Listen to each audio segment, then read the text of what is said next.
أشهد أن لا إله إلا الله وحده لا شريك له وأشهد أن محمدا عبده ورسوله أما بعد فأعوذ بالله من الشيطان الرجيم بسم الله الرحمن الرحيم الحمد لله رب العالمين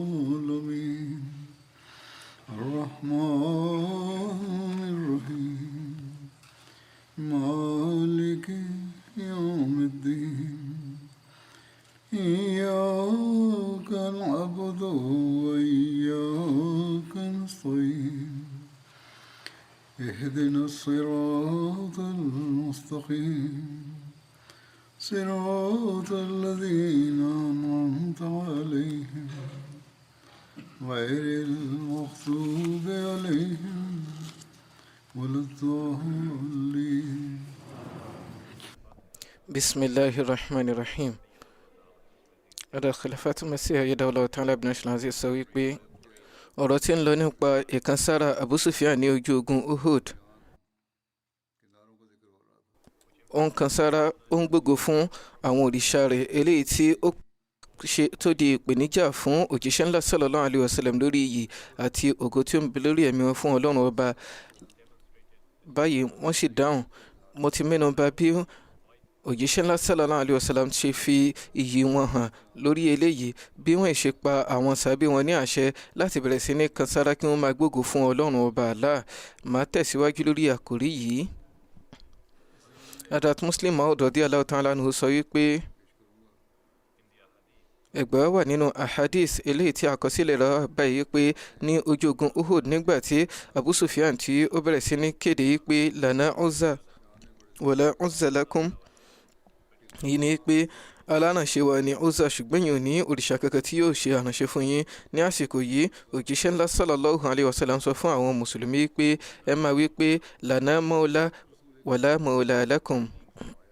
Yìí ni pé ọ̀gá wa alárànṣe tí a ní òní Ọlọ́run ọba Allah tí ó ń bẹ nígbà gbogbo tí ó sì dúró gbẹngbẹng, ṣùgbọ́n ẹ̀yin ò ní alárànṣe bí tí wò ó mọ́. Adat Muslim Maud radiyallahu ta'ala anhu sọ wípé ẹ̀yin náà wo irú àfihàn tí ó ń bẹ nínú ìgbàgbọ́ òdodo lórí pé èrè Olúwa ìwọ ni ọ̀gá wa, tó ń ti bó ti jẹ́ pé àwọn idà ti rọ kiri ká wọn ní àsìkò ọ̀hún, síbẹ̀ náà wọ́n dúró ti ìgbàgbọ́ wípé Ọlọ́run ọba Allah ni ó lè dáàbò bò wá. Wọ́n tẹ̀síwájú lórí àkòrí yìí ní àyè mìíràn wípé nígbà tí ìró wípé òjíṣẹ́ ńlá sallallahu alaihi wasallam ti fi ikú ṣẹ̀rí dé etí àwọn mùsùlùmí, wọ́n darí síbẹ̀ wọ́n sì gbé gbogbo àwọn òkú kúrò lórí wọn. Báyìí wọ́n rí i pé òjíṣẹ́ ńlá sallallahu alaihi wasallam ṣì ń ṣẹ̀mí, wọ́n sì ń mí lọ́wọ́. Ohun àkọ́kọ́ tí wọ́n ṣe ó ní láti kọ́kọ́ rí i pé àwọn yọ àwọn èso tí ó ń bẹ nínú akoto wọn, eléyìí ò ní jáde lẹ́rọ̀. Lára báyìí ni sàbẹ̀ kan ní láti fi eyín rẹ̀ fáyọ, eléyìí tí òun náà fi pàdánù eyín méjì nínú eyín rẹ̀. Wọ́n wọ́n mi sí wọn lójú, wọ́n sì sọyè. Ọ̀pọ̀lọpọ̀ àwọn sàbẹ̀ ti pín káàkiri ní àsìkò ọ̀hún, àwọn sàbẹ̀ péréte ní ṣẹ́kù lọ́dọ̀ wọn. Òjíṣẹ́ ńlá sallallahu alaihi wasallam sọ fún yín pé a ní láti lọ sí etí òkè báyìí. Lára bẹ́ẹ̀ wọ́n darí wọn lọ sí etí òkè tí àwọn ọmọ ogun yòókù sì bẹ̀rẹ̀ sí ní kórajọ síbẹ̀ kẹ̀rẹ̀kẹ̀rẹ̀.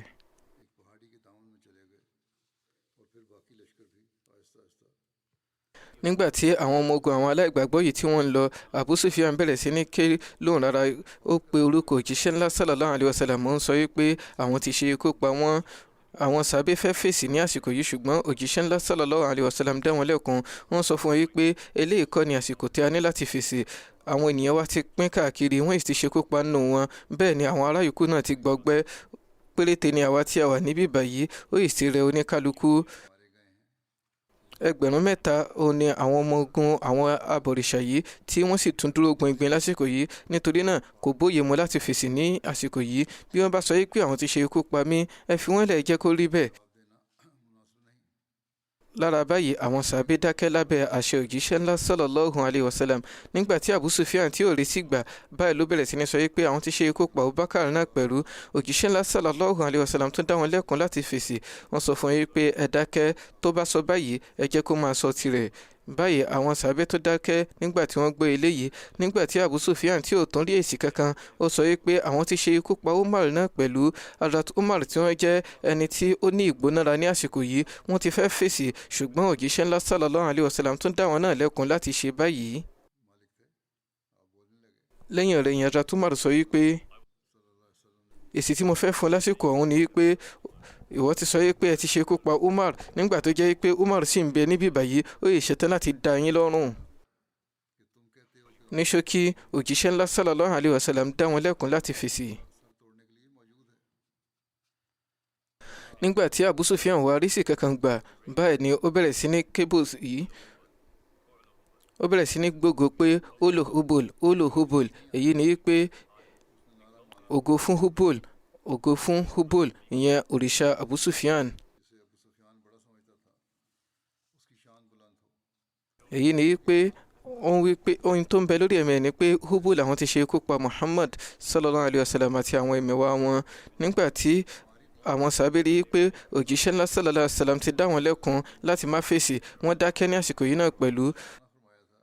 Òjíṣẹ́ ńlá sallallahu alayhi wa sallam tí ó sọ fún wọn pé kí wọ́n dákẹ́ lórí ìkéde ikú tiwọn, tó ní kí wọ́n dákẹ́ lórí ìkéde ikú Hazrat Abubakar, àwọn náà ni wọ́n tún ní kí wọ́n dákẹ́ lórí ìkéde ikú Hazrat Umar pẹ̀lú. Léraléra ni wọ́n sọ pé àwọn ọmọ ogun ti pín káàkiri báyìí, ewu sì ń bẹ wípé ewu kí àwọn ọ̀tá sì tún ṣe àkọlù sì tó ń bẹ, torí náà wọ́n tẹ́tí gbọ́ gbogbo nǹkan tí ó ń sọ. Ṣùgbọ́n nígbà tí wọ́n tẹ́tí gbọ́ ọ̀rọ̀ ulu hubul, ògo ni fún hubul, ògo ni fún hubul tí ó bọ́ sí etí ẹni mímọ́ yìí, iyì tí wọ́n ní fún ìjọkan ṣoṣo Ọlọ́run ọba ni ó dìde ní àsìkò yìí, torí pé kì í ṣe ọ̀rọ̀ Muhammad, Abubakar àbí Umar mọ́, iyì Ọlọ́run ọba ni ó wà nílẹ̀ báyìí. Òjíṣẹ́ ńlá sallallahu alayhi wa sallam sọ tààràtà wípé èéṣe tí ẹ ò ṣe fèsì. Àwọn sàbẹ́ béèrè wípé eré òjíṣẹ́ Ọlọ́run ọba kí ni kí a fi fèsì. Wọ́n sọ wípé ẹ máa wípé Allahu azza wa jal, Allahu azza wa jal. Bóun ti hubuli ti jẹ́ gbogbo ẹ̀yìn, gbogbo ògo, gbogbo àjùlọ tí Ọlọ́run ọba Allah ní ṣe. Tó ní àwòkọ́ṣe yìí jẹ́ láfihàn ìtara tí wọ́n ní fún ìjọkan ṣoṣo Ọlọ́run ọba. Wọ́n kọ̀ fún àwọn sàbẹ́ wọn lẹ́ẹ̀mẹ́ta láti fèsì. Eléyìí tó fi hàn yìí pé wọ́n mọ ewu tí ó ń bẹ nílẹ̀. Wọ́n mọ̀ yìí pé àwọn ọmọ ogun mùsùlùmí ti lọ káàkiri, tó jẹ́ pé àwọn péréte ni wọ́n ṣẹ́kù lọ́dọ̀ wọn. Ọ̀pọ̀lọpọ̀ àwọn sàbẹ́ sì ni wọ́n ti gba ẹgbẹ́, bẹ́ẹ̀ ni àwọn tí ó ṣẹ́kù gan ó ti rẹ̀ wọ́n. Bí àwọn ọ̀tá bá fi mọ̀ yìí pé àwọn ikọ̀ kan sì tún ń bẹ nílẹ̀, ó ṣeéṣe kí wọ́n tún wòye sí láti ṣe àkọlù fún wọn lẹ́ẹ̀kan sí i. Ṣùgbọ́n tó ń ti gbogbo ewu tí ó ń bẹ nílẹ̀ yìí, nígbà tí ọ̀rọ̀ di iyì Ọlọ́run ọba Allah, òjíṣẹ́ ńlá sallallahu alayhi wa sallam ò lè gbà mọ́ra mọ́. Kódà ìbáàjẹ́ pé àwọn ọ̀tá wọn yóò mọ ibi tí wọ́n wà, wọn yóò ṣe àkọlù, wọn yóò sì ṣe ikú pa wọ́n, síbẹ̀ náà wọn ò lè gbà mọ́ra láti dákẹ́ mọ́ ní àsìkò yìí. Lára báyìí ni wọ́n sọ fún àwọn sàbẹ́ pé èéṣe tí ẹ dákẹ́, èéṣe tí ẹ ò ṣe sọ pé Allahu azza wa jal, Allahu azza wa jal. Hazrat Muslim Maud radiyallahu ta'ala anhu ti mẹ́nu bà gbogbo àwọn àlàyé yìí nínú ẹ̀la Suratul Kawthar. Ní àyè mìíràn wọ́n sọ báyìí wípé bí a bá rí ẹni tí ó fẹ́ kà síwájú sí lórí àkòrí yìí, ó lè wo inú Tafsir Kabir. Ọ̀pọ̀lọpọ̀ àwọn ohun àkòrí mìíràn ń bẹ tí ènìyàn lè kẹ́kọ̀ọ́ látàrí wọn. Hazrat Muslim Maud radiyallahu ta'ala anhu wá sọ wípé ǹjẹ́ àwọn ènìyàn ń bẹ tí wọ́n farajìn fún àwọn Sàràkí Mẹ́kà àgbà ohun tí wọ́n fẹ́ ṣe ikú pa òjíṣẹ́ ńlá Muhammad sallallahu alayhi wa sallam lóde òní mọ́ bí ní ojú ogun Uhud. Abu Sufyan ké lóhùn rárá báyìí. Ǹjẹ́ Muhammad ó sì ń bẹ láyé láàrin yín bí? Nígbà tí ò rí sí, ó sọ wípé àwọn ti ṣe ikú pa Muhammad. Lẹ́yìn èyí ó tún béèrè wípé ǹjẹ́ Abubakar ń bẹ ní àárín yín bí? Nígbà tí kò tún rí èsì kankan, ó tó kéde wípé àwọn ti ṣe ikú pa Abubakar. Ó bá tún béèrè ǹjẹ́ Umar ń bẹ láyé láàrin yín bí? Kò tún rí èsì lẹ́ẹ̀kan sí i. lórí èyí tó tún kéde yìí pé àwọn ti ṣekú pa Umar pẹ̀lú. Ṣùgbọ́n bí ẹ bá lọ káàkiri oríkì ayé ní òde òní tí ẹ bẹ̀rẹ̀ sí ní béèrè yìí pé àwọn wo ni àwọn aṣojú àwọn Sàràkí Mẹ́kà bíi Abu Jahl, tẹ́ bá béèrè ǹjẹ́ Abu Jahl ṣì ń bẹ láàrin yín bí? Ní òde èyí ohun kan tẹ́rì ní pé mílíọ̀nù mọ́ mílíọ̀nù àwọn ènìyàn ni wọn yóò máa kéde lórúkọ Muhammad, tí gbogbo ọmọ aráyé ó sì máa sọ pé Muhammad ń bẹ ní àárín wọn, nítorí pé iyì ni ó jẹ́ fún ọmọnìyàn láti jẹ́ aṣojú wọn. Ṣùgbọ́n bí ènìyàn bá pèpè fún Abu Jahl, ẹ ò tiẹ̀ ní gbọ́ kí ẹnikẹ́ni, ẹ ò ní gbọ́ ìró kankan ní ọ̀nà kankan ní orílẹ̀ ayé. Ṣé bí àwọn àrọ́mọdọ́mọ Abu Jahl ṣì ń bẹ láyé ní òde òní? Ṣùgbọ́n kò sí kankan nínú wọn tí ó ní ìgboyà láti sọ pé àwọn ni àwọn àrọ́mọdọ́mọ rẹ̀. Ó ṣeéṣe kí àwọn àrọ́mọdọ́mọ Utba àti Shayba náà wà láyé lénìí. Tó ń ti bẹ́ẹ̀, ǹjẹ́ ẹnikẹ́ni sọ pé àwọn jẹ́ àrọ́mọdọ́mọ wọn bí? Lára báyìí, orúkọ òjíṣẹ́ ńlá Muhammad sallallahu alayhi wa sallam nìkan ni Olúwa fún ní ògo tí ó sì gbéga.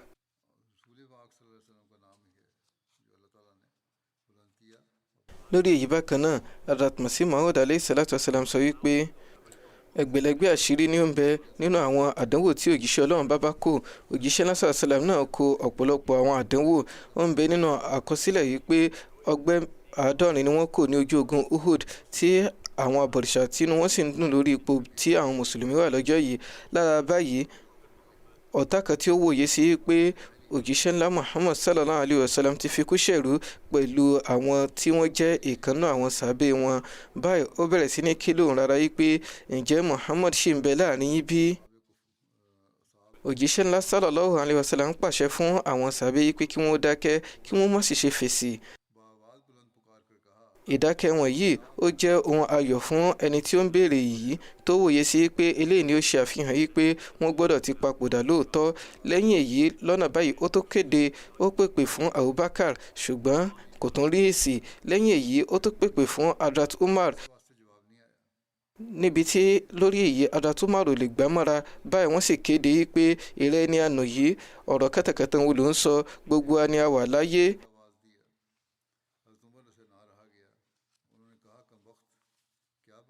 Ó tó ṣe kókó kí wọ́n gba irú ìnira yìí náà mọ́ra, torí pé lẹ́yìn èyí òjíṣẹ́ Ọlọ́run ọba sọ wípé ní báyìí àwọn abọ̀rìṣà ò ní ṣe àkọlù fún wa. Ó ṣeéṣe kí Hazrat Masih Maud alayhi salatu wasalam máa tọ́ka sí ogun Khandak ní àyè yìí, nítorí pé lẹ́yìn ogun Uhud ni ó wáyé. Ìtọ́ka yìí látinú Malfuzat ni. Ó ṣeéṣe kí ẹni tí ó kọ eléyìí sílẹ̀ kí ó má rí àyè kọ ìtọ́ka yìí. Ní ojú ogun Khandak ni òjíṣẹ́ náà sàlám sọ pé ní báyìí àwọn abọ̀rìṣà ní ṣe àkọlù fún wa mọ́, àwa ni a ó máa borí. Ẹ̀yin náà wo bí ó ṣe lè dunni tó nígbà tí wọ́n fi ilẹ̀ Mẹ́kà sílẹ̀, tí òjíṣẹ́ náà fi ilẹ̀ Mẹ́kà sílẹ̀, ṣùgbọ́n Ọlọ́run bá ti yí ohun gbogbo dà fún wọn. Ìṣẹ̀lẹ̀ ìjẹ́rìíkú Hazrat Hanzala náà wà ní àkọsílẹ̀. Ní ojú ogun yìí, a rí ìtọ́ka sí ìṣẹ̀mí òdodo àti ìgboyà ìkànnà àwọn sàbẹ̀ tí ó ṣetán láti fara rẹ̀ jìn fún ìfẹ́ òjíṣẹ́ Ọlọ́run ọba. Nípa arákùnrin yìí, aya rẹ̀ ní ẹ̀gbà wípé nígbà tí wọ́n gbọ́ wípé òjíṣẹ́ ńlá sallallahu alayhi wa sallam ti lọ fún ojú ogun yìí, tó ń ti bó ti jẹ́ pé wọ́n wà nípò jánábà lọ́jọ́ yìí látàrí bí wọ́n ti pàdé, tó ń ti bẹ́ẹ̀ náà níṣe ni wọ́n tara ṣàṣà tí wọ́n lọ sí ojú ogun pẹ̀lú idà wọn. Wọn ò tiẹ̀ wulẹ̀ bùkítà yìí pé ó ṣe kókó kí àwọn tiẹ̀ wẹ̀ ní àsìkò ọ̀hún mọ́. Ní àsìkò kan ní ojú ogun, ó dojúkọ ẹni tí í ṣe adarí àwọn abọ̀rìṣà yìí, ìyẹn Abu Sufyan, tí ó wà lórí ẹṣin. Hazrat Hanzala ṣe àkọlù fún ẹṣin Abu Sufyan, ó ṣe ní ọṣẹ́. Lára báyìí Abu Sufyan ṣubú látòrí ẹṣin, ó sì bẹ̀rẹ̀ sí ní kérora kété tí ó délẹ̀. Láìpẹ́ lórí èyí, Hazrat Hanzala ti gbé idà sókè láti parí iṣẹ́ Abu Sufyan. Báyìí ni Shaddad bin Aus, tí àwọn ẹgbàá mìíràn sọ wípé Shaddad bin Aswad ní orúkọ rẹ̀. Níṣe ni ó gán ni rẹ̀ lọ́nà báyìí nígbà tí Shaddad rí tí Hanzala gbé idà sókè láti ṣe ikú pa Abu Sufyan, ó ju idà rẹ̀ sí ọ̀dọ̀ Hazrat Hanzala, ó sì ṣe ikú pa wọ́n. Lórí ìjẹ́rìíkú Hazrat Hanzala yìí, òjíṣẹ́ ńlá sallallahu alayhi wa sallam sọ wípé àwọn màláíkà tí ń wẹ̀ fún ẹ̀mẹ̀wá yín, ìyẹn Hazrat Hanzala, nínú ẹgbàá kan wọ́n sọ pé òjíṣẹ́ lásán sàlám wí pé mò ń rí àwọn màláìkà báyìí láàrin sánmọ̀ sílẹ̀ tí wọ́n mú àwọn abọ́ fàdákà tí ó kún fún àwọn omi tóóró láti wẹ Hazrat Hanzala. Jamila ní orúkọ aya Hazrat Hanzala tí ó jẹ́ ọmọ adarí àwọn alágàbàgebè Abdullah bin Ubay bin Salul, ó sì jẹ́ ọbàkan Abdullah bin Ubay bin Salul. Hazrat Jamila jẹ́ kó yé ni pé Hazrat Hanzala ti tara ṣàṣà lọ sí ojú ogun nígbà tí wọ́n sì ní láti wẹ̀ jánábà. Ìgbà tí òjíṣẹ́ lásán sàlám gbé eléyìí wọ́n sọ pé àwọn màláíkà fúnra wọn ti ṣe ètò bí wọn yóò ṣe wẹ̀ wọ́n. Èyí ni ọjọ́ yìí jẹ́ òru àkọ́kọ́ tí Hazrat Hanzala wà pẹ̀lú aya wọn tí ogun yìí sì wáyé ní àárọ̀ ọjọ́ kejì. Nínú ẹgbàá kan wọ́n sọ pé Hazrat Jamila ní ẹgbàá wípé nígbà tí Hazrat Hanzala gbọ́ ìkéde fún àwọn ọmọ ogun láti lọ sí ojú ogun, wọ́n kúrò nílé lẹ́sẹ̀kẹsẹ̀ láì wẹ̀. Ní òru yìí náà Hazrat Jamila ti rí àlá kan tí ilẹ̀kùn kan ṣí láti ọ̀run wá tí ó sì gba ọkọ wọn wọlé. Lẹ́yìn èyí ó ti pa. Nínú ẹgbàá mìíràn ó lọ báyìí wípé ó ní àlékún báyìí wípé Hazrat Jamila mú àwọn obìnrin mẹ́rin nínú ìran wọn láti jẹ́rìí kí wọ́n lè mọ̀ yìí pé láìní tàbí ṣùgbọ́n wọ́n ti parí yìgì wọn pẹ̀lú Hazrat Hanzala, kó má di pé ẹnikẹ́ni yóò ní ròyìnròyìn lórí oyún wọn. Oríṣiríṣi àhesọ ni àwọn ọmọ aláyé a máa gbé kiri, kódà títí dèní àwọn èèyàn ṣe máa gbé àhesọ wọn kiri. Ṣùgbọ́n ní ṣókí Hazrat Jamila gbé ìgbésẹ̀ yìí láti fọra wọn kúrò nínú gbogbo ohun ẹ̀sùn yòówù tí ó bá lè dìde. Wọ́n sọ wípé àwọn mú àwọn ènìyàn láti ṣẹ̀rí látàrí àlá wọn nígbà tí wọ́n rí i pé Hazrat Hanzala wọ inú ilẹ̀kùn kan láti sánmọ̀, eléyìí tí ó fi hàn yìí pé àsìkò ọkọ wọn ti tó. Wọ́n wá yànnàná rẹ̀ báyìí pé látàrí ìpàdé wọn ní alẹ́ yìí òun ni àwọn ṣe lóyún. Látàrí èyí sì ni wọ́n ṣe bí Abdullah bin Hanzala. Lẹ́yìn ìgbà tí wọ́n ṣe ikú pa Hazrat Hanzala tán, àwọn Kùrẹ́ṣì wọn ò dá ọgbẹ́ sí wọn lára. Èyí ni pé wọn ò gé etí wọn, imú, bẹ́ẹ̀ sì ni wọn ò yọ ojú wọn, nítorí pé bàbá wọn Abu Amir Rahib ṣì ń bẹ láàrin àwọn Kùrẹ́ṣì lójú ogun yìí. Ọ̀rọ̀ wà nípa ìjẹ́rìíkú Hazrat Saad bin Rabi. Hazrat Saad bin Rabi kópa ní ojú ogun Badr àti Uhud. Ojú ogun Uhud ni wọ́n ti jẹ́rìíkú. Ní ojú ogun Uhud òjíṣẹ́ lásán sàlám sọ wípé ta ni yóò fún mi ní ìró Saad bin Rabi. Arákùnrin kan dáhùn pé èmi ni màá ṣe eléyìí. Lára báyìí ẹni yìí lọ, ó sì bẹ̀rẹ̀ sí ní wá wọn káàkiri láàrin àwọn tí wọ́n ti ṣe ikú pa. Nígbà tí wọ́n rí ẹni yìí, Hazrat Saad béèrè pé báwo ni. Ó dáhùn pé òjíṣẹ́ Ọlọ́run ọba ni ó fi mí ránṣẹ́ kí n lè gba ìró nípa bí ó ti wà. Hazrat Saad sọ wípé bá mi jẹ́ sálámù mi fún òjíṣẹ́ Ọlọ́run ọba, kó sì jẹ́ kí òjíṣẹ́ ńlá sallallahu alaihi wasallam mọ̀ yìí pé ọgbẹ́ ọkàn 12 ni mo gbà. Gbogbo àwọn tí wọ́n sì kojú mi ni mo ti sọ dẹni iná. Èyí ni pé gbogbo àwọn tí wọ́n kojú wọn lọ́jọ́ yìí ni wọ́n ṣe ikú pa. Kí o sì sọ fún àwọn ènìyàn mi pé bí wọ́n bá fi ṣe ikú pa òjíṣẹ́ ńlá sallallahu alaihi wasallam nígbà tí ìkankan nu wọn bá ń bẹ láyé tó ń bẹ láàyè, kán mọ̀ yìí pé àwọn ò ní àwáwí kankan níwájú Ọlọ́run ọba o. Ọ̀rọ̀ wà nípa rẹ̀ báyìí pé Hazrat Ubay bin Ka'b tí wọ́n lọ béèrè nípa bí Hazrat Saad radiyallahu anhu ṣe wà yìí. Hazrat Saad sọ fún Ubay bin Ka'b wípé jẹ́ kí àwọn ènìyàn mi mọ̀ yìí pé Saad bin Rabi ni ó sọ báyìí pé wọ́n gbọ́dọ̀ páyà Ọlọ́run ọba o. Nínú ẹgbàá mìíràn wọ́n sọ wípé wọ́n wí báyìí pé ẹ rántí májẹ̀mú eléyìí tí ẹ gbà lọ́dọ̀ òjíṣẹ́ Ọlọ́run ọba ní alẹ́ Aqaba. Mo fi Ọlọ́run ọba ṣẹ̀rí, wọn ò ní àwáwí kankan níwájú Ọlọ́run ọba bí ojú ẹnikẹ́ni nínú wọn bá sì ń bẹ nílẹ̀. Èyí ni pé bí kankan nínú wọn bá sì ń ṣẹ̀mí tí àwọn ọ̀tá fi dọ́dọ̀ òjíṣẹ́ Ọlọ́run ọba sallallahu alayhi wa sallam. Èyí ni pé wọ́n á ní láti fi ẹ̀mí wọn jìn nítorí òjíṣẹ́ Ọlọ́run ọba àti ẹ̀sìn rẹ̀ ni. Èyí ni ìfẹ́ tí ó dọ́kàn èyí tí ó ń bẹ lọ́dọ̀ àwọn sàábé tó fi jẹ́ pé kódà nígbà tí wọ́n sì ń pọ̀kàkà ìgbẹ̀yìn wọn, ohun tó ń bẹ lórí ẹ̀mí wọn náà ni ààbò òjíṣẹ́ ńlá sallallahu alayhi wa sallam. Hazrat Ubay bin Ka'b sọ wípé ẹgbẹ́ Hazrat Saad ni mo ṣì wà nígbà tí wọ́n papòdà tí ọgbẹ́ sì kún sí ara wọn. Nígbà tí wọ́n darí tí wọ́n déwájú òjíṣẹ́ ńlá sallallahu alayhi wa sallam, wọ́n jábọ̀ ìjíròrò pẹ̀lú wọn àti ipò tí wọ́n bá wọn nígbà tí wọ́n jẹ́rìí ikú. Lórí èyí òjíṣẹ́ ńlá sallallahu alayhi wa sallam sọ wípé kí Olúwa bá mi ṣàánú rẹ̀ nígbà tí ó wà láyé àti nígbà tí ó ń papòdà. Ó tẹ̀síwájú láti máa farajì fún Ọlọ́run ọba Allah àti òjíṣẹ́ rẹ̀. Hazrat Saad bin Rabi àti Hazrat Kharaja bin Zaid ni a sin sínú sàárè kan náà. Nípa ìjẹ́rìí ikú Hazrat Saad, Hazrat Mirza Bashir Ahmad Sahib kọ ní ọ̀nà báyìí wípé ní báyìí òjíṣẹ́ ńlá sallallahu alaihi wasallam ti bọ́ sí ojú pápá ogun tí wọ́n sì ń bójútó àwọn òkú àwọn tí wọ́n ti jẹ́rìí ikú. Ìyẹn nígbà tí ogun ti tán. Ohun kan tí wọ́n rí nípa bí ẹ̀jẹ̀ àwọn mùsùlùmí ti ń ṣàn nílẹ̀ ó jẹ́ èyí tí ó mú omijé lóró lójú ẹni. tó ti bó ti jẹ́ pé òjíṣẹ́ ńlá sallallahu alaihi wasallam ń gba ọgbẹ́, síbẹ̀ náà wọ́n lọ sí ojú pápá ogun láti lọ bójútó òkú àwọn tí wọ́n ti jẹ́rìí ikú. Wọ́n tẹ̀síwájú báyìí pé 70 ni àwọn mùsùlùmí tí wọ́n wà lójú pápá ogun tí ẹ̀jẹ̀ àti erùpẹ̀ ti dà mọ́ wọn lára. Wọ́n sì ń rí gbogbo ohun ìwà tó burú jáì àwọn Lárúbáwá tí í ṣe mutla, ìyẹn bí wọ́n ti ń dọ́gbẹ́ sára òkú. Wọ́n ti gé àwọn ẹsẹ̀ wọn, wọ́n sì ti bà àwọn ojú wọn jẹ́. Nínú àwọn tí wọ́n wà nínú ọgbẹ́ 6 péré ni wọ́n jẹ́ muhajirin tí àwọn yòókù sì jẹ́ ansori. Àwọn tí wọ́n ṣe ikú pa nínú àwọn Quraishi wọ́n jẹ́ 23. Nígbà tí òjíṣẹ́ ńlá sallallahu alaihi wasallam dé ibi òkú àbúrò bàbá wọn tí wọ́n jẹ́ ọmọ yàn, ìyẹn Hamza bin Abdul Muttalib, eléyìí bà wọ́n lọ́kàn jẹ́ nítorí pé Hind tí í ṣe aya òkúròrò Abu Sufyan ti bà ara wọn jẹ́.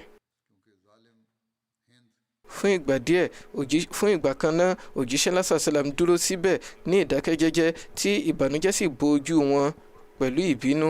Fún àsìkò kan òjíṣẹ́ ńlá sallallahu alaihi wasallam fúnra wọn wòye sí pé títí tí àwọn yóò ṣe gba irú ẹ̀san yìí báyìí lára àwọn tí wọ́n jẹ́ òkúròrò ará Mẹ́kà yìí, ó ṣeéṣe kí wọ́n má pe ara wọn sí làákàyè, kí wọ́n má sọ èyí tí ó tọ́.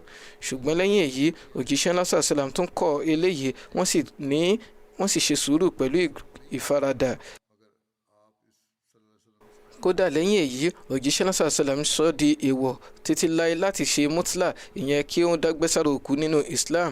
Wọ́n sọ pé àwọn ọ̀tá lè hùwà tí wọ́n bá fẹ́ láti hù, ṣùgbọ́n àwọn mùsùlùmí láti yẹra fún gbogbo àwọn ìwà kúròrò báyìí kí wọ́n sì tẹ̀lé ìlànà tí ó tọ́, ìlànà àánú.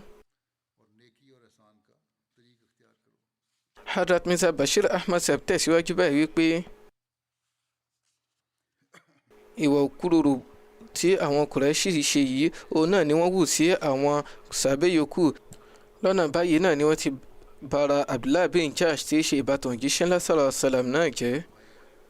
Bí òjíṣẹ́ ńlá sallallahu alaihi wasallam bá ti ń rìn láti bí òkú kan sí òkú mìíràn, ìbànújẹ́ tẹ̀síwájú láti máa hàn lójú wọn.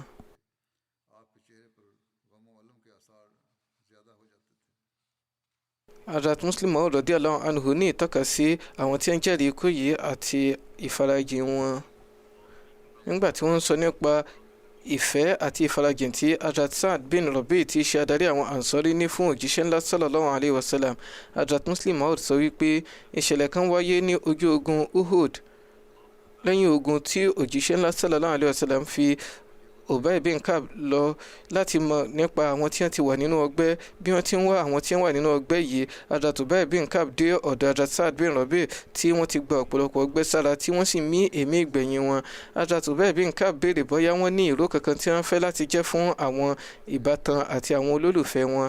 Hazrat Saad rẹ́rìn músẹ́, wọ́n sọ wípé èmi fúnra mi náà ń retí kí mùsùlùmí kan kí ó rìn kọjá kí n lè jẹ́ iṣẹ́ yìí fún ni. Torí náà fi ọwọ́ rẹ gbá ọwọ́ mi mú kí o sì bá mi dá májẹ̀mú wípé láì ní tàbí ṣùgbọ́n wàá jẹ́ iṣẹ́ mi. Kódà nínú ipò yìí wọ́n sì tún sọ yìí láti sọ fún wọn wípé kí wọ́n gbé ọwọ́ wọn lórí ọwọ́ wọn. Èyí jẹ́ àmì láti ṣe májẹ̀mú tó dọ́kàn. Bá mi dá májẹ̀mú wípé láì ní tàbí ṣùgbọ́n wàá jẹ́ iṣẹ́ mi.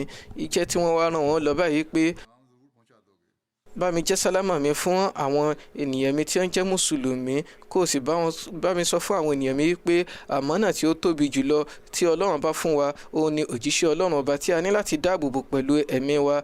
Èmi á ní láti fi ayé yìí sílẹ̀ báyìí tí mo sì ń fi àmánà yìí lé yín lọ́wọ́. Torí náà ẹ ò gbọ́dọ̀ ṣe ìmẹ́lẹ́ bí tí wù ó mọ́ lórí àmánà yìí o. Hazrat Muslim Maud radiyallahu ta'ala anhu sọ wípé ẹ̀yin náà ronú sí i nígbà tí ènìyàn bá wò wípé òun ti fẹ́ kú ìgbà òun gbogbo ròyìnròyìn ni yóò máa bọ́ sí orí ọkàn rẹ̀ á máa wòye sí ipò tí aya rẹ̀ ó ní láti kojú àti tani ẹyin tí yóò máa tọ́jú àwọn ọmọ rẹ̀ àti bẹ́ẹ̀ bẹ́ẹ̀ lọ. Ṣùgbọ́n sàbẹ̀ yìí ò tiẹ̀ wulẹ̀ bìkítà láti jẹ́ gbogbo irú iṣẹ́ yìí. Níṣe ni nǹkan tí ó ń sọ wípé òun fi ayé yìí sílẹ̀ nípò wípé òun fẹ́ láti dáàbòbò òun ṣe gbìyànjú láti dáàbòbò òjíṣẹ́ ńlá sallallahu alaihi wasallam. Torí náà àwọn tí ń bẹ lẹ́yìn òun náà ní láti tẹ̀síwájú lójú èyí. Irú okùn ìgbàgbọ́ tí ó jinlẹ̀ yìí ni ó mú ìyípadà bá ilé ayé tí wọ́n sì lè borí àwọn ìjọba Róòmù àti Farisí. Ìjọba ọba Róòmù bẹ̀rẹ̀ sí ní ṣe kàyéfì lórí àwọn ẹni tí àwọn èèyàn yìí jẹ́. Bẹ́ẹ̀ náà ni Kósrò kọ sí ìkànnà àwọn tí wọ́n jẹ́ akọgun rẹ̀ yìí pé bí ò bá lè borí àwọn Lárúbáwá bóyá kó kú padà sílé kó bẹ̀rẹ̀ sí ní wọ ẹ̀gbà. Èyí ni pé kó jókòó sílé bí àwọn obìnrin, kò nílò láti bọ́ sójú ogun. Ọba yìí tún bẹ̀rẹ̀ sí ní sọ fún akọgun rẹ̀ yìí pé àwọn Lárúbáwá jẹ́ àwọn ènìyàn tó ṣe pé ràlẹ̀ràlẹ̀ oúnjẹ ni wọ́n ń jẹ. Síbẹ̀ àwọn ènìyàn ilẹ̀ tún kùnà láti borí. Èyí ni pé àwọn oúnjẹ tí ò dára òun ni wọ́n á máa jẹ. Níṣe ni akọgun yìí fèsì pé wọn ò jọ ènìyàn. Níṣe ni ó dàbí ẹranko tí ó ń dá idà àti àwọn ọ̀kọ̀ kọjá.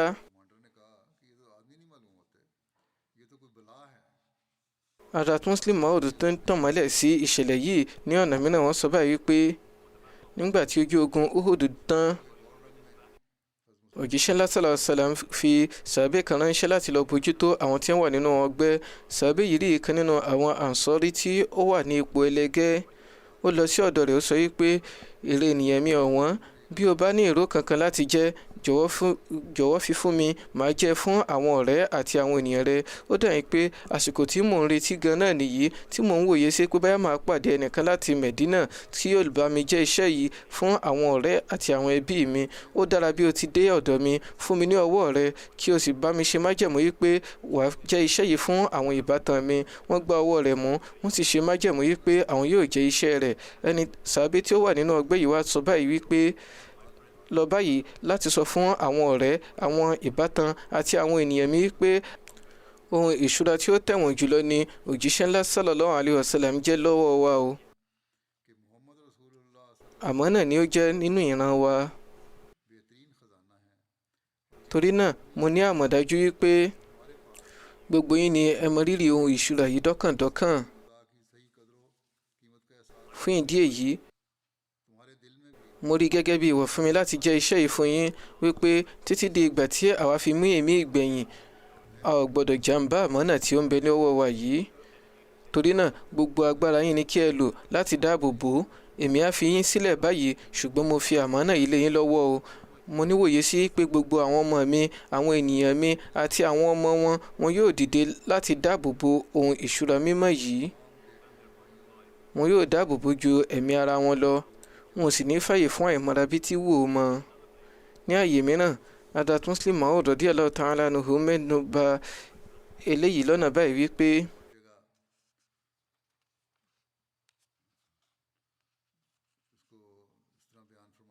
ìkànnà àwọn èèkàn Ansari wà nílẹ̀ tí ó ti jẹ́ pé láàrin ìṣẹ́jú péréte yóò papòdà. Sàbẹ̀ mìíràn rí báyìí ni ó lọ jókòó sí ọ̀dọ̀ rẹ̀. Ó béèrè nípa bí nǹkan ti rí, ó sì ń béèrè bóyá ó ní ìró kankan tí ó fẹ́ jẹ́ fún aya, ọmọ àbí àwọn olólùfẹ́ rẹ̀. Arákùnrin yìí dáhùn pé bẹ́ẹ̀ ni èmi fúnra mi ń retí kí mùsùlùmí kankan kí ó dọ́dọ̀ mi kí n lè jẹ́ iṣẹ́ yìí látàrí rẹ̀. Hazrat Muslim Maud sọ wípé gbogbo ènìyàn ni ó mọ̀ wípé ní àsìkò ikú jẹ́ èyí tí ó ṣòro fún ni, kódà bí èèyàn bá wà nínú ilé. Ohun tí ẹni tó fẹ́ papòdà ń fẹ́ jùlọ ó ní pé tóun bá ti lè rí ìṣẹ́jú díẹ̀ síwájú sí i láti lè bá aya, ọmọ àbí àwọn ọbàkan rẹ̀ sọ̀rọ̀. A fẹ́ fún wọn ní ọ̀rọ̀ ìyànjú ìgbẹ̀yìn, ṣùgbọ́n sàbẹ̀ yìí ò tiẹ̀ sí lọ́dọ̀ aya àbí ọ̀dọ̀ àwọn ọmọ rẹ̀ ní àsìkò yìí. Bẹ́ẹ̀ sì ni kò sí nílé àbí ní orí ibùsùn tìmùtìmù ní ilé ìwòsàn. Níṣe ni ó wà ní orí òkúta. Tó ń ti bẹ́ẹ̀ náà kò sọ wípé kí wọ́n bá òun jẹ́ sálámà fún aya àbí kí ó bá òun tọ́jú ọmọ àwọn dáradára. Bẹ́ẹ̀ sì ni kò sọ pé báyìí ni kí wọ́n ṣe pín àwọn ogún òun àbí òun ní owó kan níbí báyìí tí wọ́n ní láti gbà láti bẹ̀ nígbà tí ó jẹ́ pé olóyè ni òun fúnra rẹ̀ jẹ́, ṣùgbọ́n tó wí ni pé bá mi jẹ́ iṣẹ́ yìí fún àwọn ọmọ mi àti àwọn ẹ̀mẹ̀wà mi pé Muhammad sallallahu alayhi wa sallam jẹ́ àmánà tí ó tóbi láti ọ̀dọ̀ Ọlọ́run ọba lọ́wọ́ wa. Torí náà títí di ìgbà tí mo fi mí èémí ìgbẹ̀yìn mo fi gbogbo àsìkò mi jìn láti dáàbò bo àmánà yìí. Ọ̀rọ̀ mi ìgbẹ̀yìn fún àwọn ènìyàn mi òun ni pé kí àwọn fúnra wọn náà kí wọ́n fi ẹ̀mí wọn dáàbò bo àmánà yìí. Èyí sì ni nǹkan tí ó sọ tí ó fi gbẹ́mìí mì. Èyí ni àwọn àpẹẹrẹ ìfi ìfẹ́ hàn fún òjíṣẹ́ Ọlọ́run ọba tí a máa jọni lójú tá a máa ṣe ní kàyéfì. Kí Olúwa fi àwa náà ní irú èémí ìfẹ́ yìí fún òjíṣẹ́ Ọlọ́run ọba. Nígbà tí a bá nírú èémí ìfẹ́ yìí, ìgbà náà ni a ó ní ìbáṣepọ̀ tí ó dúró gbẹngbẹng pẹ̀lú Ọlọ́run ọba. Ní àlékún èyí, àwa náà ní àǹfààní láti ṣa gbogbo ipá wa láti yọ gbogbo àwọn kùdìẹ̀kudiẹ kúrò kí a sì lè ní ìfarajìn ní ìlò ìlànà ẹ̀kọ́ Islam nínú ìjọsìn, ìwà àti ìṣesí wa. Kí Olúwa yọ̀ǹda eléyìí fún wa.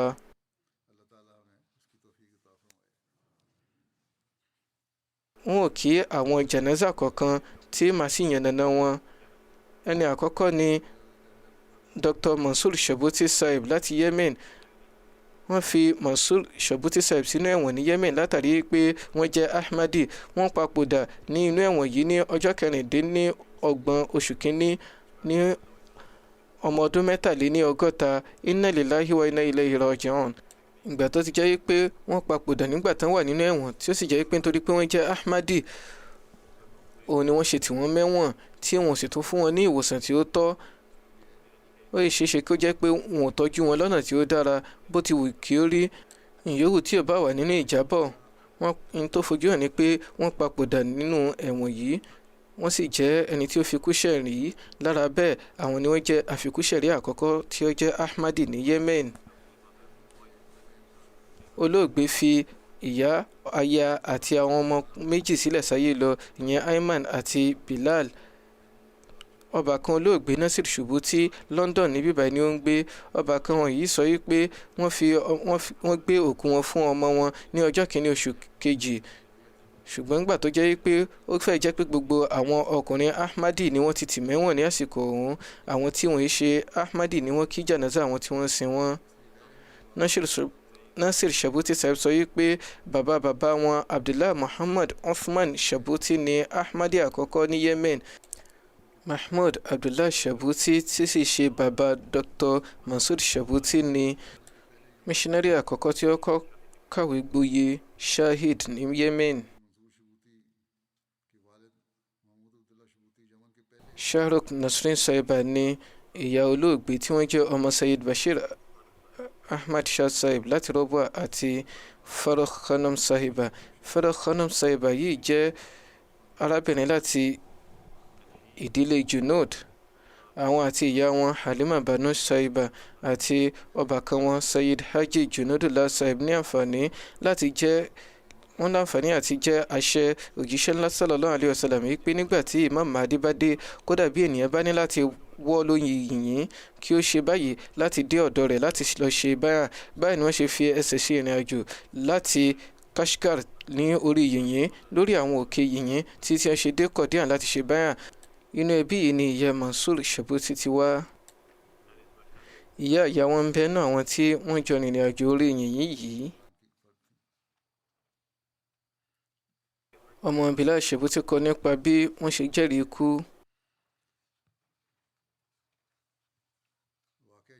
Àwọn elétò ààbò ni wọ́n já wọ ilé wa, wọ́n ti bàbá wa, wọ́n sì gbé ìbọn sí wọn láyà. Wọ́n ṣetán láti mú mi àti bàbá sọ fún mi pé ẹ lè pa mí bí ẹ bá fẹ́ pa mí, ṣùgbọ́n ẹ jẹ́ kí ọmọ mi ó lọ. Nígbà tí àwọn tí wọ́n ṣe Ahmadi tí wọ́n ń kí jánásà àwọn ọmọ wọn tí ó jẹ́ ọmọ ọdún 16 gbà náà wà níbẹ̀, ó kópa nínú rẹ̀. Kò sí Ahmadi mìíràn tí ó jọkùnrin níbẹ̀. Ní ṣókí wọ́n sọ wípé wọ́n jí àwọn owó bàbá mi, wọ́n sì fi ẹ̀sùn kàn wípé àti ta ni wọ́n ti gba owó. Ṣùgbọ́n bàbá mi kọ̀ wípé àwọn ò gba owó kankan láti ìdálẹ̀, owó tí àwọn jẹ́ lérè fúnra wọn ni eléyìí ni àwọn ìrókèrò tí àwọn tí wọ́n ń pera wọn ní àfọ̀ olórúkọ lásán tí wọ́n á máa jẹ́ káàkiri nípa àwọn Ahmadi yìí pé wọ́n rí owó gbà lọ́dọ̀ àwọn alágbára ìwọ̀ oòrùn ayé, wọ́n sì ní ètò eléyìí tí ó tako Islam. Ṣùgbọ́n ní òdodo gbogbo Ahmadi ni ó ń jẹ́ ìró Islam káàkiri ilé ayé látàrí àwọn ìjùsílẹ̀ tí òun fúnra rẹ̀ ń ṣe, wọ́n sì tún fi ara jìn fún ọmọnìyàn bó ti wù ú rí. Àlàyé ìṣẹ̀lẹ̀ yìí wà ní ẹ̀kúnrẹ́rẹ́ tí ó sì pọ̀ nílẹ̀. Ní báyìí màá kọ nǹkan tí aya wọn kọ ránṣẹ́ sí mi.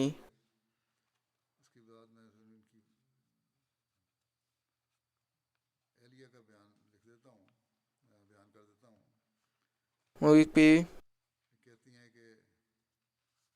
àwọn tí wọ́n tì wọ́n mẹ́wọ̀n fi ibi tí wọ́n tì wọ́n mọ́ wọ́n fi bẹ̀ hàn mí. Wọ́n sọ fún mi wípé gbogbo ìgbà ni ọkọ mi á máa sun ẹkún nígbà tí wọ́n bá ń kírun, ìbáàjẹ́nu jàmá àbí wọ́n yẹn náfìlà. Wọ́n jẹ́ kí ó ní wípé wọ́n tì wọ́n mẹ́wọ̀n nítorí pé àwọn kan sọ fún wọn wípé Dr. Saib ti gba àwọn owó kan láti Britania eléyìí tí wọ́n fi ń pèlò àwọn ọmọ ogun ní Yemen. Gbogbo eléyìí ò lẹ́sẹ̀ ńlẹ̀ bí tí wò ó mọ. Ìwádìí sì fi yé wọn wípé irọ́ ni. Wọ́n fẹ́ dá wọn sílẹ̀ ṣùgbọ́n wọ́n rí wọn wípé wọ́n wà nínú àìlera látàrí ọ̀pọ̀lọpọ̀ ohun ìṣòro tí wọ́n ti kojú.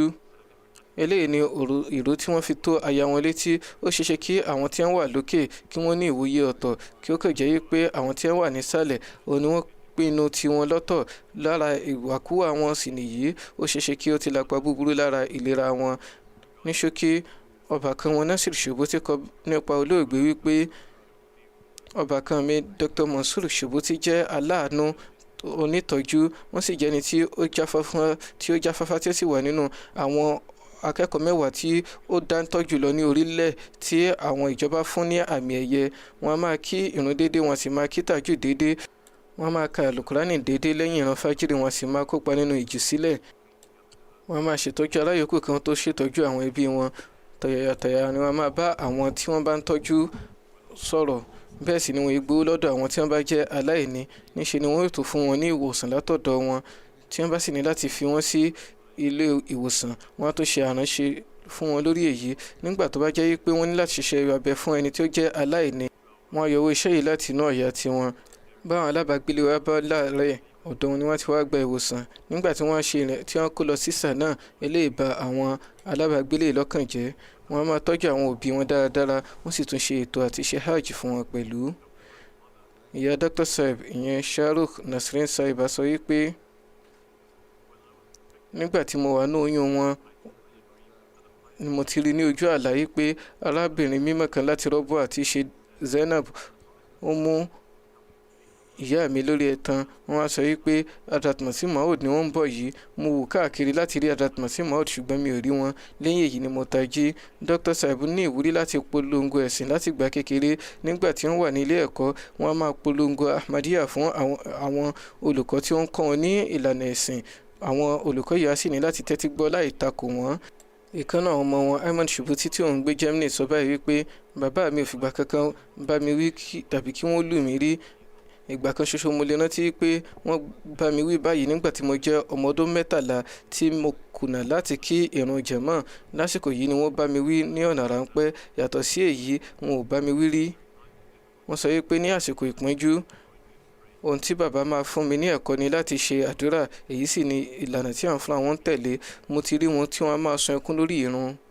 Wọ́n wí pé nígbà tí mo wà ní ilé ẹ̀kọ́ tí a sì jẹ́ ọmọdé, wọ́n á jí wa fún ìrun fajr, á jọ kí ìrun ní jàmá, á sì ka àlùkùránì papọ̀. Wọ́n ṣe PhD wọn nínú iṣẹ́ abẹ. Wọ́n lọ ṣe eléyìí ní Jordan fún ọdún 5. Wọ́n wí pé mo lọ ṣe àbẹ̀wò sí wọn níbẹ̀. Mo sì rí pé mọ́ṣáláṣí ibi tí wọn yóò ti kí jímọ̀ ó jẹ́ ìrìn àjò wákàtí kan.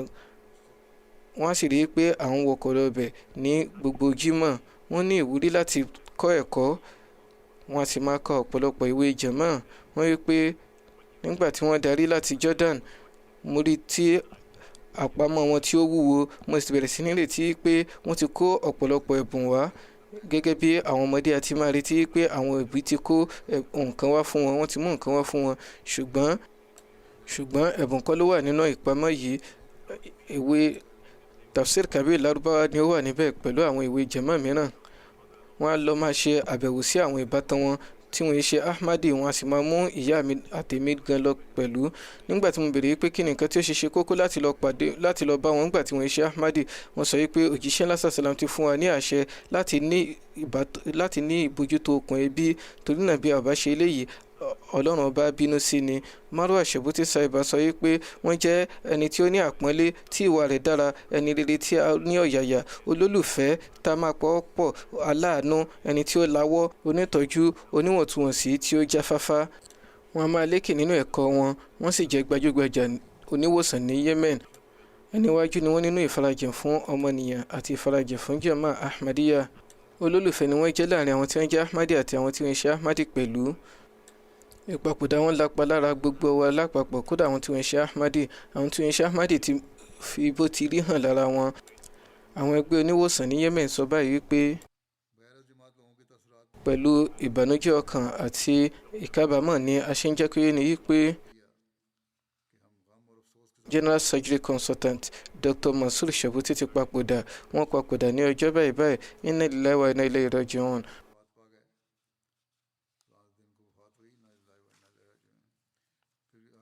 Ohun ìyọnu ńlá ni ìpapòdà wọn jẹ́ lágbo àwọn oníwòsàn. Nínú ìró tí a ti gbà títí di àsìkò yìí, inú ìlera ni Dr. Mansur wà kí wọ́n tó lọ mú wọn. Nǹkan tí wọ́n ṣìṣe mú wọn kò yé wa, a ò sì gba ìró kankan nípa ibi tí wọ́n mú wọn lọ fún ọ̀sẹ̀ méjì. Ọjọ́ kan sí ọjọ́ méjì kó tó di pé wọ́n papòdà, òun ni ọmọ aráyé rí wọn ní ipò tí kò dára mọ́.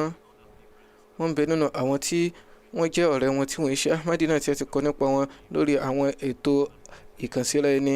Dr. Khalid Adib tí wọ́n ṣe Ahmadi kọ báyìí pé nígbà àkọ́kọ́ tí wọ́n kọ́ lọ ṣiṣẹ́ nínú emergency ward ní ilé ìwòsàn Sana'a, mo rí ọ̀pọ̀lọpọ̀ àwọn oníwòsàn tí wọ́n dúró lára lọ́dọ̀ oníwòsàn kékeré kan. Nígbà tí mo béèrè, ẹnìkan ní ìtọ́kasí fún mi wípé ẹni yìí ni Dr. Mansur Shebuti tí wọ́n jẹ́ General Surgery Consultant. Wọ́n sì jẹ́ ẹni tí ó jáfáfá tí ó ń ṣiṣẹ́ takuntakun jùlọ. Gbogbo àwọn oníwòsàn yòókù àti àwọn akẹ́kọ̀ọ́ wọn máa fẹ́ wà lọ́dọ̀ wọn nítorí pé wọ́n máa fúnni ní ẹ̀kọ́. Wọn ò bìkítà nípa owó, ipò àbí òkìkí.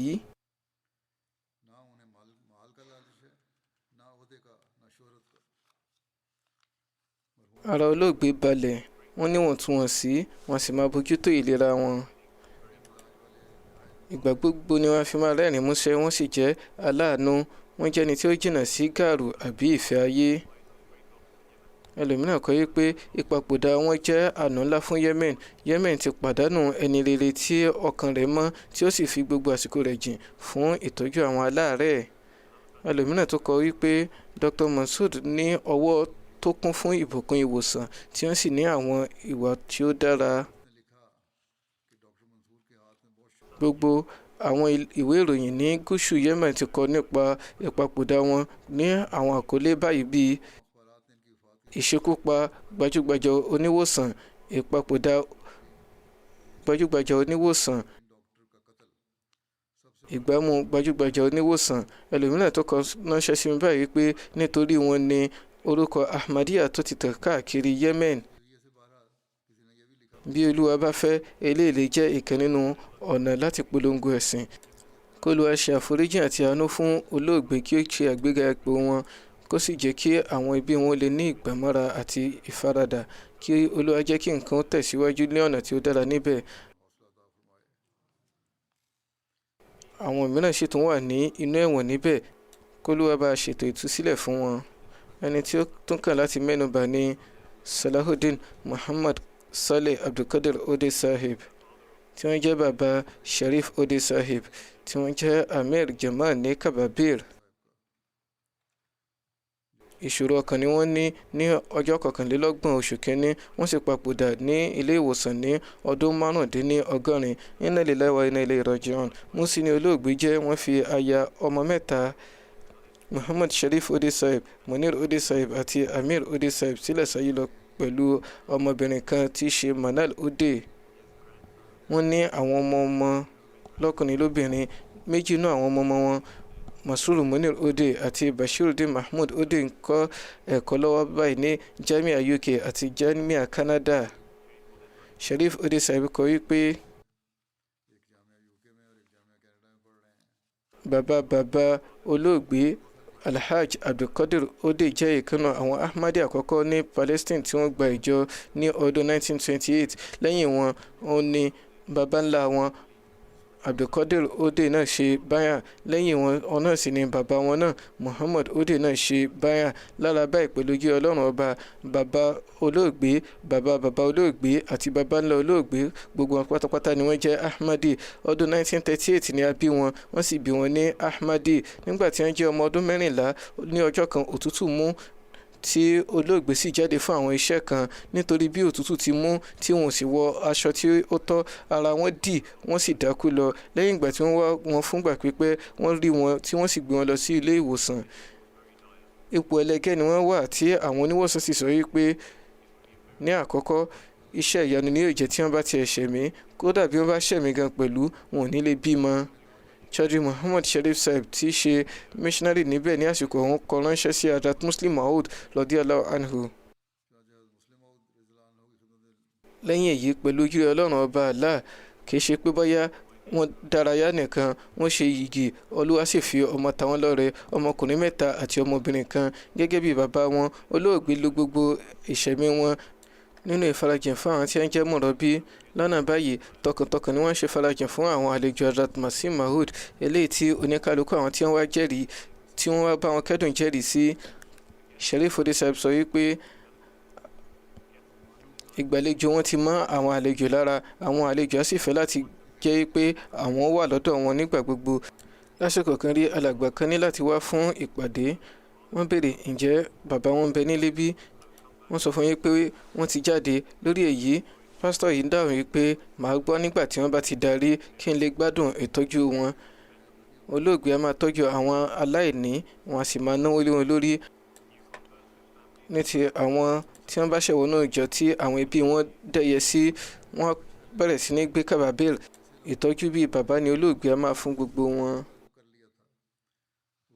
Nígbà tí wọ́n papòdà, arábìnrin kan sọ wípé ọ̀dọ̀ wọn ni ọkọ mi ti máa ń lo ọ̀pọ̀lọpọ̀ àsìkò wọn. Ló wá ń sọ báyìí pé òun ò tiẹ̀ kú mọ́ ọ̀dọ̀ ẹni tí òun tún wá lọ báyìí. Sharif Sahib sọ wípé bàbá mi tọ́ wa dàgbà pẹ̀lú fífi ara wọn ṣe àwòkọ́ṣe dípò kí wọ́n ṣẹ̀ṣẹ̀ máa ṣàlàyé fún wa. Wọ́n á fi ìṣe wọn hàn wá bí a ṣe ní láti ṣe ohunkóhun. Bàbá mi wọ́n nífẹ̀ẹ́ láti kẹ́kọ̀ọ́ lọ́pọ̀lọpọ̀. Wọ́n sì kúndùn láti máa ka àwọn ìwé ìjẹ̀mọ́ eléyìí tí ó jẹ́ kí ìmọ̀ wọn gbòòrò. Lẹ́yìn náà Sharif Sahib sọ wípé kí ó kú ṣe pé bóyá wọ́n tiẹ̀ nílò àránṣe wa nígbà tí wọ́n tún dàgbà pẹ̀lú, wọn ò pèpè fún àránṣe kankan láti ọ̀dọ̀ wa. Dípò eléyìí àwọn fúnra wọn ni wọ́n ṣe àránṣe fún wa. Inú wọn sì máa dùn wípé àwọn ọmọ wọn ń farajìn fún jàmáà.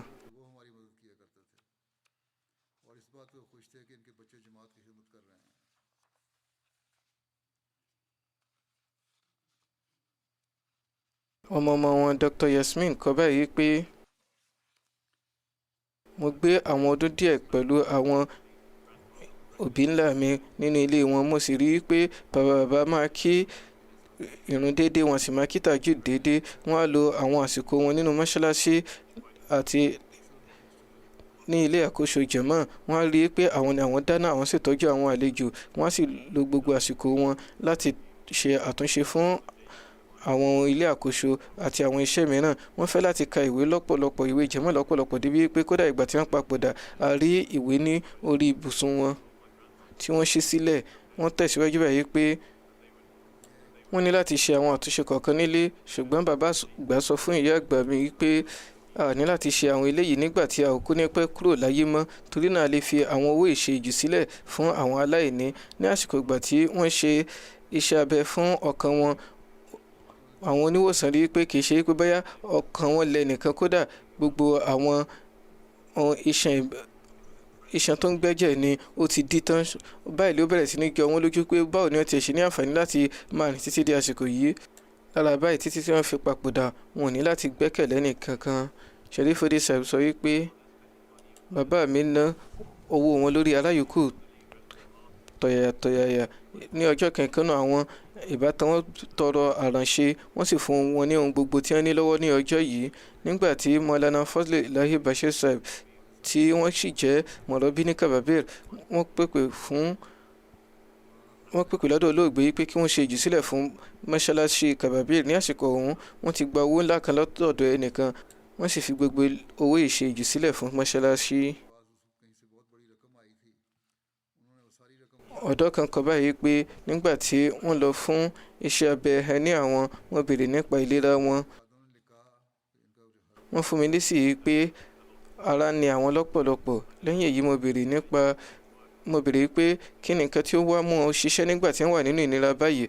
wọ́n dàbí pé àwọn iṣẹ́ pẹ́pẹ̀pẹ́ kan ń bẹ láti mú àwọn kọ̀ọ̀kan láti bìkẹ́ síbòmíràn àti láti ṣe àtúnṣe ilẹ̀kùn kan. mo sọ pé torí pé wọ́n ti ṣe iṣẹ́ abẹ torí náà kan má ṣe kópa nínú àwọn iṣẹ́ alágbára báyìí. wọ́n dàbí pé àwọn ò ní lè ṣẹ̀mí láì ṣe eléyìí nítorí pé ìwọ̀ làwọn rí ìfarajìn fún jàmáà sí. Saifuddin Abu Asad láti Palestine kọ wípé ohun ire nìkan ni mo mọ̀ nípa Salahuddin Ude Sahib.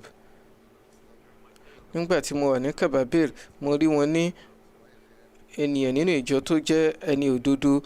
wọ́n jẹ́ olólùfẹ́ tí wọ́n sì máa ṣe àránṣe fún gbogbo aráyòkú tó ń tí bó ti jẹ́ pé àwọn ni bàbá ẹni tí ó jẹ́ Amir Jama wọ́n sì máa farajìn fún gbogbo àwọn àlejò. nítorí bí wọ́n ṣe máa ń farajìn yìí ó pẹ́ kí n tó mọ̀ yìí pé àwọn ni bàbá ẹni tí ó jẹ́ Amir.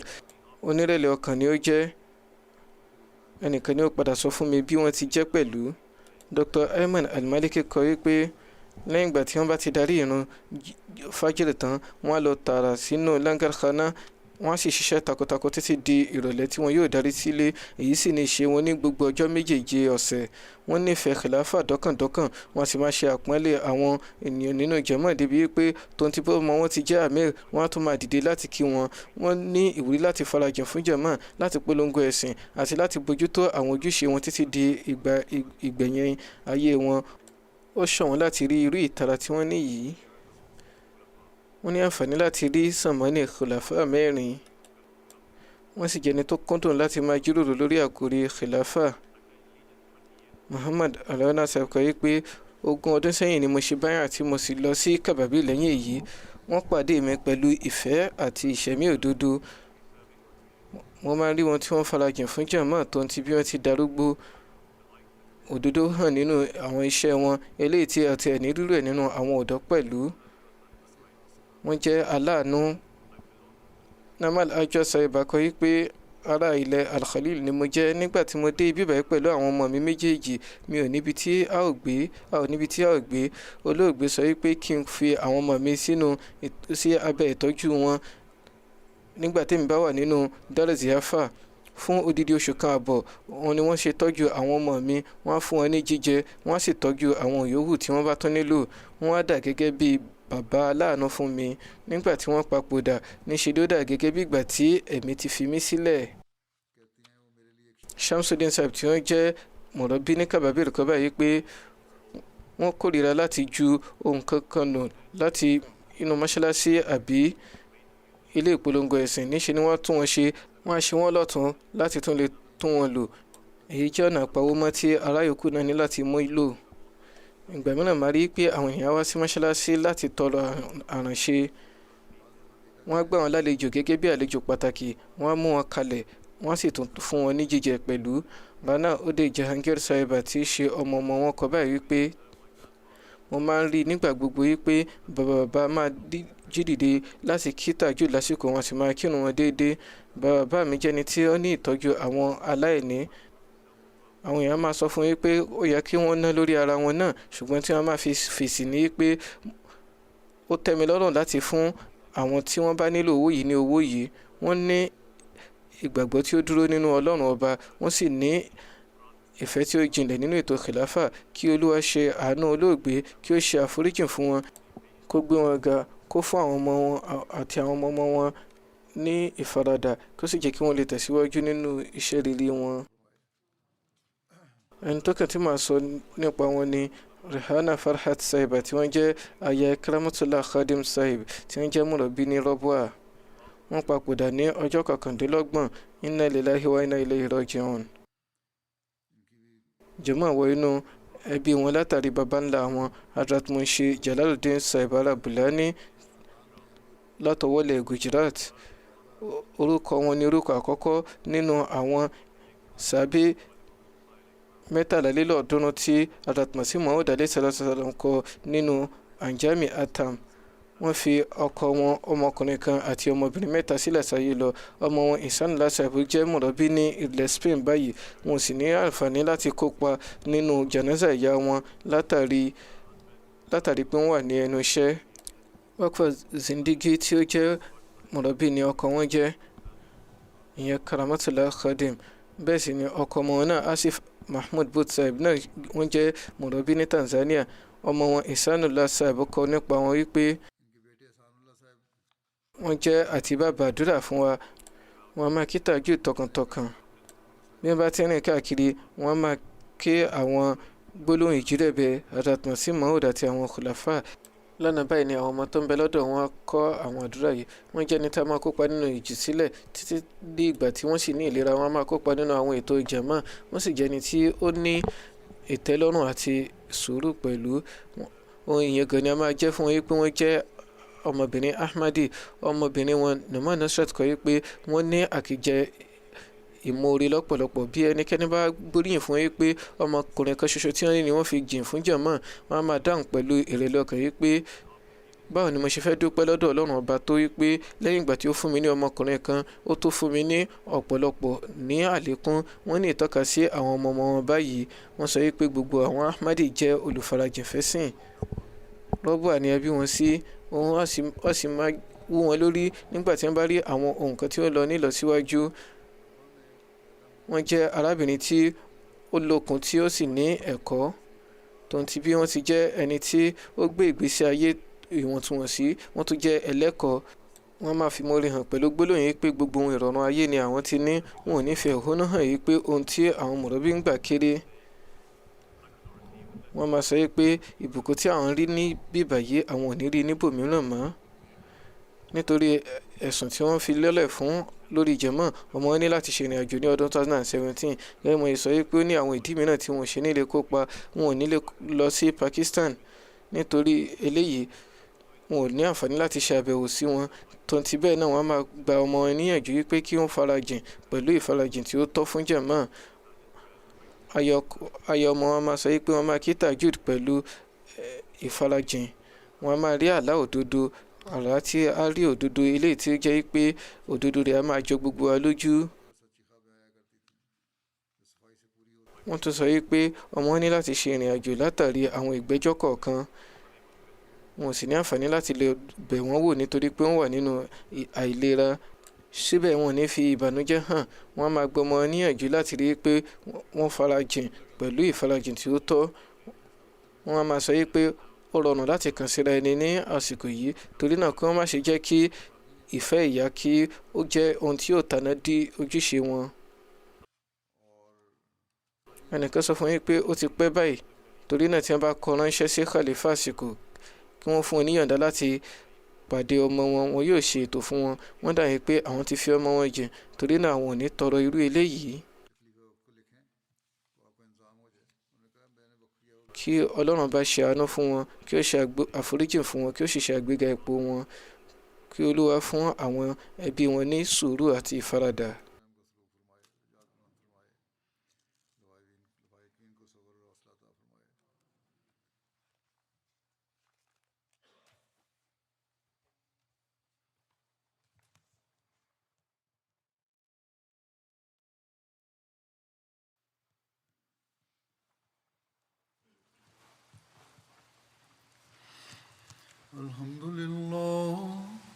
الحمد لله نحمده ونستعينه ونستغفره ونؤمن به ونتوكل عليه ونعوذ بالله من شرور أنفسنا ومن سيئات أعمالنا من يهده الله فلا مضل له ومن يضلل فلا هادي له ونشهد أن لا إله إلا الله ونشهد أن محمدا عبده ورسوله عباد الله رحمكم الله إن الله يأمر بالعدل والإحسان وإيتاء ذي القربى وينهى عن الفحشاء والمنكر والبغي يعظكم لعلكم تذكرون اذكروا الله يذكركم وادعوه يستجب لكم ولذكر الله أكبر